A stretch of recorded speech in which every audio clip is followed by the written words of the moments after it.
Hello, good morning. Durga Pal ma'am की class में आप सबका स्वागत है। Good morning. Durga Pal ma'am की क्लास में आप सबका स्वागत है। Welcome back to Durga Pal ma'am's class.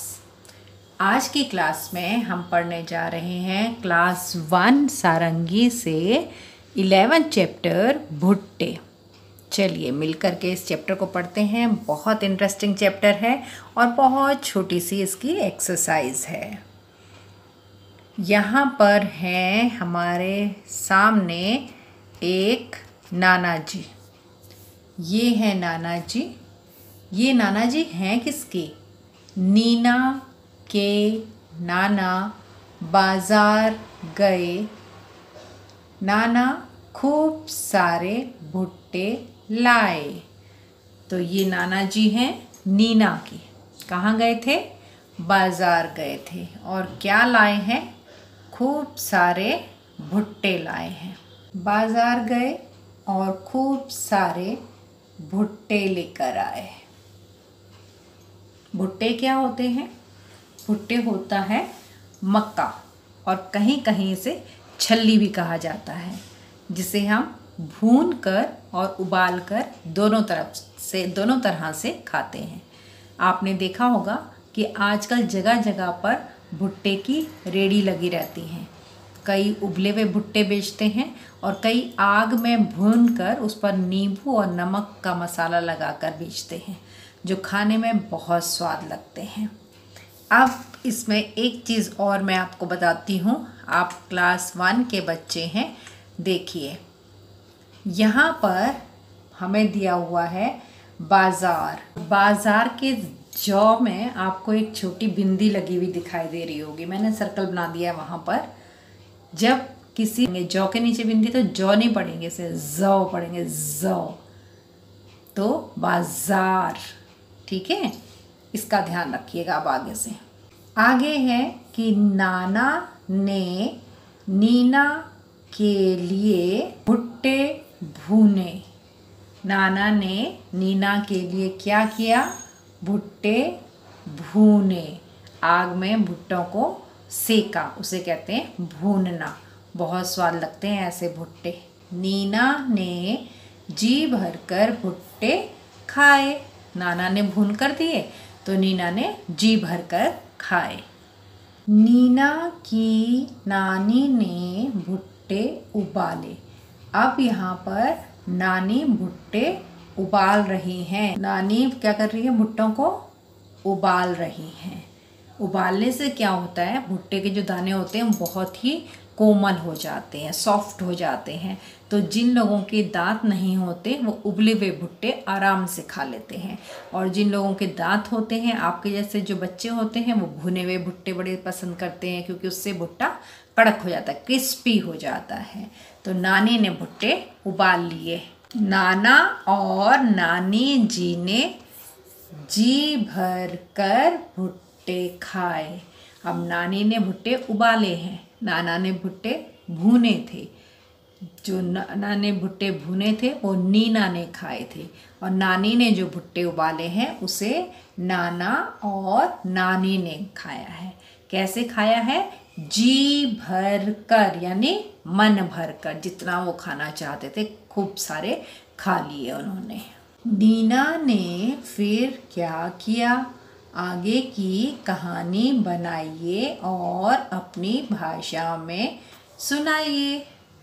Neena ने फिर क्या किया? नीना इसके बाद अपने दोस्तों के साथ खेलने बाहर चली गई, और वो शाम तक वहाँ खेलती रही। फिर घर आकर खाना खाया और नानी से कहानी सुनते हुए सो गई। तो ये आगे की कहानी हमने बना ली।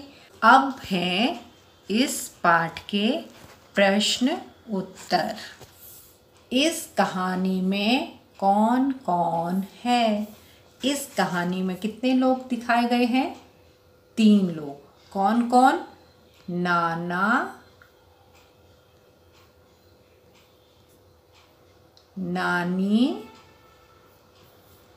और कौन है? नीना। ये 3 लोग कहानी में हैं। नीना के नाना बाजार से क्या लाए? नीना के नाना बाजार से भुट्टा लाए। क्या लाए थे? भुट्टे लाए थे। अगला प्रश्न है, तालिका में दी गई बातों के विषय में बताइए और कुछ वस्तुओं के नाम लिखने का प्रयास कीजिए। आप किन किन वस्तुओं को भून कर खाते हैं? बहुत सारी चीज़ें हैं जिन्हें हम भून कर खाते हैं। एक चीज़ तो यहीं दी गई है कि हम भुट्टा भूनते हैं, हम मूंगफली भुनी हुई खाते हैं, हम चना भून के खाते हैं, हम पॉपकॉर्न मक्का के दाने जो भुट्टे के ही होते हैं उनको पॉपकॉर्न्स को भून कर खाते हैं। तो यहाँ पर 2 नाम लिखने हैं, हम क्या क्या खाते हैं भून कर। पहला तो है कि हम भुट्टा खाते हैं भून कर, और दूसरा क्या है, हम क्या खाते हैं भून कर? हम खाते हैं मूंगफली।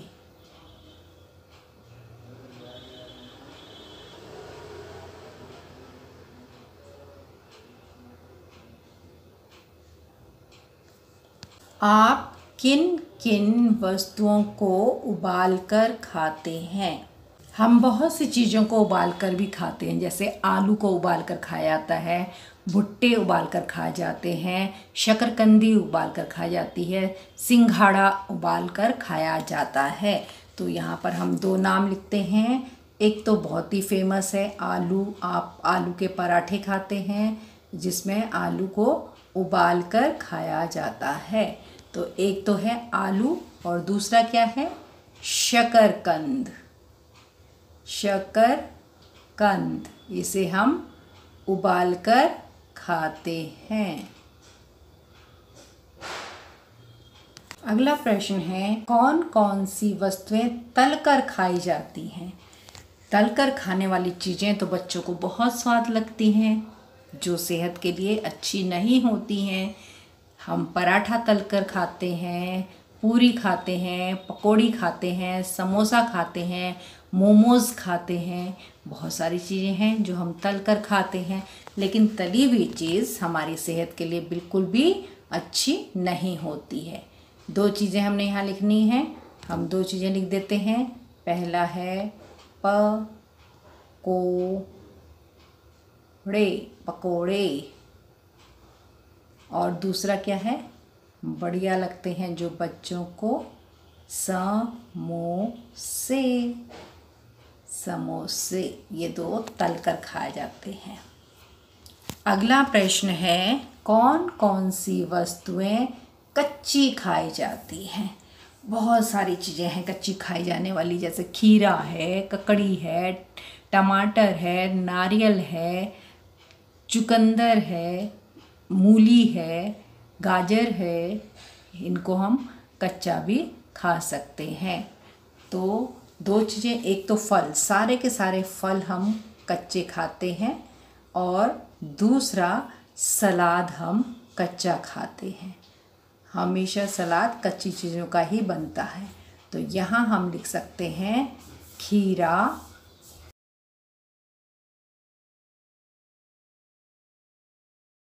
फल और सलाद 2 चीज़ें ऐसे हैं जिन्हें हम कच्चा खाते हैं, इसलिए मैं यहाँ पर चुकंदर लिख देती हूँ। चुकंदर और खीरा, ये 2 हैं जिन्हें हम कच्चा खाते हैं। अगला प्रश्न दिया गया है हमें कि नीचे दिए गए शब्दों में उ, छोटा ऊ, बड़ा ऊ की मात्रा लगाकर सही शब्द लिखिए। यहाँ पर देखिए हमें किसकी बाली दी गई है? गेहूं की, जबकि नीचे लिखा हुआ गेह। तो ये तो स्पेलिंग गलत हो गए। इसको सही करने के लिए हम इसमें बड़े ऊ की मात्रा लगा देंगे, तो ये बन जाएगा गेहूं। यहाँ पर देखिए, ये हमें पिक्चर दे रखी है भालू की, और नीचे लिखा है भाल, तो हम इसे बना देंगे भालू। यहाँ हमें पिक्चर दे रखी है कुल्फ़ी की और नीचे लिखा हुआ है कल्फ़ी, तो हम बनाते हैं इसे कुल्फ़ी। अब यहाँ हमें पिक्चर में दिखाया हुआ है दूध और नीचे लिखा हुआ है दध, हमने इसे बना दिया दूध। ये है चित्र किसका? आलू का। आल को हमने बनाया आलू। ये है चित्र भुट्टा का। भट्टा को हम बनाएंगे भुट्टा। तो इस तरह से हमने सभी में मात्रा लगा दी। ये देखिए, बड़े ऊ की मात्रा लगी है गेहूं में, भालू में, दूध में और आलू में, बड़े ऊ की मात्रा, जबकि कुल्फ़ी में और भुट्टा में छोटे ऊ की मात्रा है। ये मात्रा हम कैसे पहचानते हैं? मैंने अपनी पिछली वीडियो में, पिछले चैप्टर में भी आपको समझाया है कि बड़ा ऊ और छोटा ऊ की मात्रा कैसे पहचानी जाती है।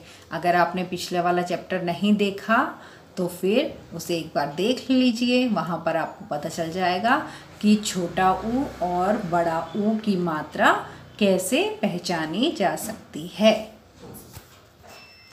नन्हे मुन्ने प्यारे प्यारे बच्चों, आपका चैप्टर 11 भुट्टे मैंने आपको पढ़ा दिया और इसके सभी प्रश्न भी आपको करा दिए।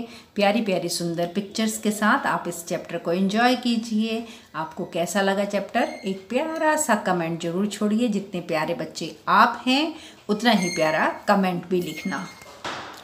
अब वीडियो के अंत में आकर के बिना सब्सक्राइब किए हुए वीडियो को बिल्कुल मत छोड़ना, ठीक है? 4 काम करना। पहला, लाइक का बटन दबाना। दूसरा, 2 दोस्तों के साथ शेयर करना। तीसरा, दुर्गा पाल मैम की क्लास को अभी तक सब्सक्राइब नहीं किया है, जल्दी से सब्सक्राइब कर लो। और चौथा, बेल आइकन को दबाकर फिर वीडियो को छोड़ो। चल रहे हैं, मिलेंगे अगली वीडियो में नए चैप्टर के साथ। तब तक के लिए tata, bye bye, love you all. Thanks for attending Durga Pal Ma'am's class. Please like, share, subscribe and don't forget to leave a lovely comment. Thank you.